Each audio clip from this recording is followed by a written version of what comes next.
Hello friends, doctor says के YouTube channel पे आपका स्वागत है। और आज हम बात करने वाले हैं फॉरेन डायरेक्ट इन्वेस्टमेंट की। तो फॉरेन डायरेक्ट इन्वेस्टमेंट होता क्या है? पहली चीज़, फॉरेन डायरेक्ट इन्वेस्टमेंट का मतलब है जो नॉन रेसिडेंट्स हैं। नॉन रेसिडेंट्स में इंडियन सिटीजन्स भी शामिल हैं जो कि इंडियन रेसिडेंट नहीं हैं, बाहर जाकर रह रहे हैं, जो नॉर्मली जिसको हम एनआरआई कहते हैं, वो भी इसमें शामिल हैं। तो वो चाहे वो इंडिविजुअल हो या उनकी कोई एंटिटी हो उसके थ्रू, या कोई कंपनी हो उसके थ्रू, इंडियन कंपनीज़ या इंडियन जो अदर बिजनेस ऑर्गेनाइजेशंस हैं उनके अंदर उसके कैपिटल में जो इन्वेस्टमेंट करते हैं उसको हम कहते हैं foreign direct investment. Foreign direct investment जो है वो इंडिया के अंदर फॉरेन डायरेक्ट एफडीआई पॉलिसी जो है उसके थ्रू गवर्न होती है। और जो एफडीआई पॉलिसी है वो government of India with the consultation of RBI इसको फ्रेम करती है, और ये समय समय पर चेंज भी होते रहती है। तो चलिए आज इनको समझते हैं कि क्या है एफडीआई। तो पहली चीज़ है इसके अंदर है eligible investee entities. Eligible investee entities का मतलब है वो इंडियन एंटिटीज़ जो एफडीआई ले सकती है अंडर एफडीआई पॉलिसी। तो उसमें पहला है कंपनी। कंपनी ले सकती है, प्रोप्राइटरशिप भी ले सकती है, एलएलपी ले सकती है, partnership firm, association of person. उसके बाद ट्रस्ट। ट्रस्ट में सभी ट्रस्ट शामिल नहीं है, सिर्फ गिने 2 या 3 ट्रस्ट ही ऐसे हैं जो कि एफडीआई ले सकते हैं। उसके अलावा इन्वेस्टमेंट व्हीकल। इन्वेस्टमेंट व्हीकल होती है जो फॉरेन एंटिटीज़ या इंडियन एंटिटीज़ जो होती हैं वो खुद एक इन्वेस्टमेंट पर्पज़ के लिए कोई एक एंटिटी बनाती हैं और उसमें उसी से फंड यूज़ करके अदर एंटिटीज़ में इन्वेस्टमेंट करते हैं, उसको हम कहते हैं इन्वेस्टमेंट व्हीकल। तो ऐसे जो फॉरेन नेशनल्स होते हैं वो भी ऐसा कर सकते हैं। इसके अलावा जो भी एंटिटीज़ हैं वो एफडीआई नहीं ले सकती। सिर्फ ये एंटिटीज़ हैं जो कि 3 6 एंटिटीज़ हैं जो कि एफडीआई एक्सेप्ट कर सकती हैं। उसके आगे हम चलते हैं, एलिजिबल इन्वेस्टर्स के बारे में बात करते हैं। एलिजिबल इन्वेस्टर्स कौन कौन से हैं? तो वो पर्सन, नॉन रेजिडेंट पर्सन या एंटिटीज़ जो कि इंडिया के अंदर एंटिटीज़ में इन्वेस्टमेंट कर सकते हैं। तो पहले है कंपनी। जो कंपनी फॉरेन में इनकॉर्पोरेट हुई है अदर फॉरेन कंट्रीज़ में, वो फर्म, वहाँ की जो पार्टनरशिप फर्म है वो, ट्रस्ट, एनआरआईज यानी नॉन रेजिडेंट इंडियंस, पीएफआई यानी फॉरेन पोर्टफोलियो इन्वेस्टर्स, एफवीसीआई यानी foreign venture capital investors, OCI overseas citizen of India, और OCB erstwhile corporate bodies. Erstwhile corporate bodies होती हैं, overseas corporate bodies, overseas corporate bodies and individuals. जो foreign individuals हैं वो भी इसमें इन्वेस्टमेंट कर सकते हैं एफडीआई पॉलिसी के थ्रू। अब बात करते हैं एलिजिबल इंस्ट्रूमेंट्स। वो कौन कौन से इंस्ट्रूमेंट है जिसके थ्रू वो, यहाँ इंस्ट्रूमेंट मीन्स सिक्योरिटीज़। वो कौन कौन सी सिक्योरिटीज़ है जिसके थ्रू नॉन रेसिडेंट्स जो हैं वो इंडियन एंटिटीज़ में इन्वेस्ट कर सकते हैं? तो इसमें नॉर्मली हम बात करते हैं कंपनीज़ की, क्योंकि जो इंस्ट्रूमेंट्स हैं या सिक्योरिटीज़ है वो कंपनीज़ ही इशू करती हैं। उसके अलावा बाकी जो बिज़नेस कंसर्न है वो सिर्फ अपनी कैपिटल में इन्वेस्टमेंट रिसीव करते हैं, चाहे वो एलएलपी है, एलएलपी के अंदर कंट्रीब्यूशन होता है। पार्टनरशिप फर्म के अंदर जो हम बात करते हैं तो उसमें उसकी कैपिटल होती है, डायरेक्ट उसमें पैसा आता है। बाकी जो कंपनीज़ होती हैं वो भी अलग अलग तरीक़ों से पैसा एक्सेप्ट करती हैं, खास करके शेयर इशू करके, डिवेंचर इशू करके, डिपॉजिटरी रिसिप्ट, एफसीसीबी और कन्वर्टेबल नोट्स। ये 5 तरह के इंस्ट्रूमेंट्स हैं या सिक्योरिटीज़ हैं जिसके थ्रू इंडियन कंपनीज़ जो हैं एफडीआई रिसीव कर सकती हैं। और कन्वर्टेबल नोट्स जो हैं वो स्पेशली स्टार्टअप कंपनीज़ के लिए हैं। ठीक है, इसके अलावा जो भी एंटिटीज़ होती है कंपनीज़ के अलावा वो सिर्फ अपनी कैपिटल में पैसा रिसीव करती हैं, उसके अलावा वो कोई इंस्ट्रूमेंट इशू नहीं करती हैं।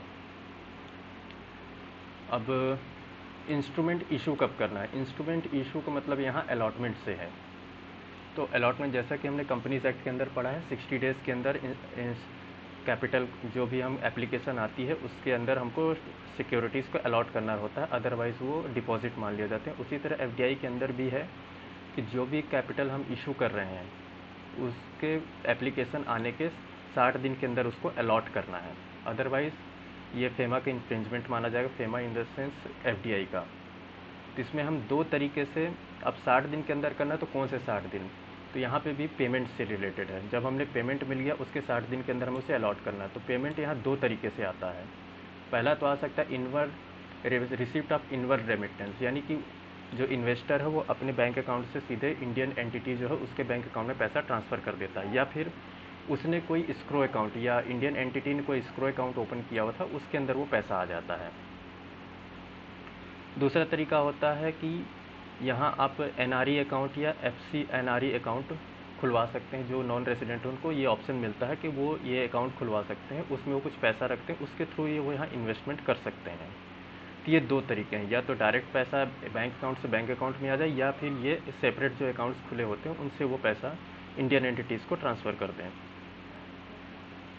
अगर 60 दिन के अंदर अगर अलॉटमेंट नहीं किया गया तो उसके विदिन 15 डेज़ पैसे को रिफ़ंड करना है। तो रिफ़ंड कैसे करना वो भी उसी तरह, अगर रेमिटेंस के थ्रू आया था बैंकिंग चैनल, अकाउंट ट्रांसफ़र हुआ था तो उस अकाउंट में रिवर्स कर दिया जाएगा पैसा, या एनआरई या एफसी एनआरबी अकाउंट में आया था तो उस अकाउंट में रिस्पेक्टिव अकाउंट में उसको रिवर्स कर दिया जाएगा पैसे को। उसके बाद है इशू प्राइस ऑफ शेयर्स। तो इशू प्राइस क्या होनी चाहिए? एफडीआई के अंदर हम फॉरेन से पैसा मंगा रहे हैं, ला रहे हैं एफडीआई के थ्रू, तो उसकी प्राइस क्या होनी चाहिए? Issue price. तो इशू प्राइस यहाँ 3 कैटेगरी है। पहला तो है लिस्टेड कंपनी के केस में, दूसरा है अनलिस्टेड कंपनी के केस में, और तीसरा आता है प्रेफरेंशियल अलॉटमेंट के केस में। तो लिस्टेड कंपनी की अगर हम बात करें तो जो भी सेबी गाइडलाइन के हिसाब से, सेबी रेगुलेशंस जो हैं उसके खास करके आईसीडीआर रेगुलेशन, उसमें जो प्राइसिंग गाइडलाइन दी गई है उसको फॉलो करना है। अनलिस्टेड कंपनी के केस में है कि मर्चेंट बैंकर को ऑथराइज़ किया गया है, जो सेबी के साथ रजिस्टर्ड मर्चेंट बैंकर है, या फिर कोई चार्टर्ड अकाउंटेंट है, वो उसकी वैल्यूएशन कर सकता है as per the any internationally accepted pricing methodology. उसके बेसिस पे वो वैल्यूएशन कर सकता है। और प्रेफरेंशियल अलॉटमेंट के केस में क्या होता है, इसमें जो ऑप्शन मेथड दिया वो है कि price as applicable to transfer of share from resident to non resident as per pricing guideline let down by RBI. तो ये जो मेथड तो दिया है, इसके अंदर जो प्राइसिंग गाइडलाइन प्रिस्क्राइब की गई है वो अल्टीमेटली यही है, एनी इंटरनेशनल एक्सेप्टेड यही वाली पॉलिसी है। तो अनलिस्टेड कंपनी के केस में दोनों यही प्रोसीजर फॉलो होते हैं। लिस्टेड कंपनी के लिए तो स्पेशली सेबी रेगुलेशंस तो बने हुए ही हैं, तो हमको वही फॉलो करना है। उसके बाद है रूट्स की हम बात करें तो किस किस रूट से एफडीआई इंडिया में आ सकती है। तो पहला है approval route. Approval route in the sense कि जहाँ पे हमको गवर्नमेंट का अप्रूवल लेना होता है फंड लाने के लिए। तो उसमें अप्रूवल हमें किसको लेना है? जो भी कंपनी, पहले हम ये देखना है कि वो एंटिटी जो है वो किस सेक्टर में या कौन सी एक्टिविटी वो कर रही है, तो उसके अकॉर्डिंगली वो डिसाइड किया जाता है कि वो किस मिनिस्ट्री या डिपार्टमेंट के अंदर वो ऑपरेट कर रही है, उसी के पास हमको अप्रूवल के लिए जाना होता है। और दूसरा है ऑटोमेटिक रूट। ऑटोमेटिक रूट के अंदर हमें किसी का अप्रूवल नहीं लेना होता, उसमें एंटिटीज़ जो है डायरेक्ट पैसा रिसीव कर लेती हैं, फंड रिसीव कर लेती हैं, उसके बाद उसकी रिपोर्टिंग बस कर दी जाती है। उसके बाद आते हैं पहला तो हमने देख लिया। अब दूसरा ये है कि जो कुछ नॉन रेसिडेंट्स एंटिटी या इंडिविजुअल हैं वो सिर्फ अप्रूवल रूट के थ्रू ही फंड यहाँ इंडिया में ला सकते हैं, इन्वेस्टमेंट कर सकते हैं। तो उसमें पहले है कि an entity of a country जो कि इंडिया के साथ बॉर्डर शेयर करती, मतलब वो ऐसी एंटिटी है जो ऐसी कंट्री में इनकॉर्पोरेटेड जो इंडिया के साथ बॉर्डर को शेयर करती। जैसे कि हम बात करते हैं नेपाल की, भूटान की या बांग्लादेश की, वो हमसे लैंड बॉर्डर को शेयर करते हैं। तो इन कंट्रीज से जो भी इन्वेस्टमेंट आ रहा है वो अप्रूवल रूट के थ्रू ही आएगा, या फिर वो एंटिटी ऐसी कंट्री में है जो कि इंडिया के साथ लैंड बॉर्डर तो शेयर नहीं करती, लेकिन उस इन्वेस्टमेंट का जो बेनिफिशियल ओनर है वो उस कंट्री में रहता है, उस कंट्री में सिचुएटेड है, या उस कंट्री का सिटीजन है, यानी कि वो कंट्री जिससे इंडिया लैंड बॉर्डर शेयर करता है। तो उस केस में भी वो इन्वेस्टमेंट जो आएगा वो अप्रूवल रूट पे ही आएगा। अगला citizen of Pakistan. Citizen of Pakistan और एंटिटी इनकॉर्पोरेटेड इन पाकिस्तान, ये दोनों सिर्फ अप्रूवल रूट के अंदर ही इंडिया के अंदर इन्वेस्टमेंट कर सकते हैं। उसके अलावा जो एग्जिस्टिंग एफडीआई है या फ्यूचर एफडीआई, वो डायरेक्टली या इनडायरेक्टली ऐसे सेक्टर या एक्टिविटी की है जो कि अप्रूवल रूट के अंदर, तो अगर उसको जैसे इन द बात करते हैं, जैसे एक नॉन रेसिडेंट है, उसने कंपनी के अंदर शेयर ले रखा हुआ है। अब वो जो कंपनी है वो अप्रूवल रूट के अंदर आती है, उसकी एक्टिविटी या सेक्टर जो है अप्रूवल रूट के अंदर।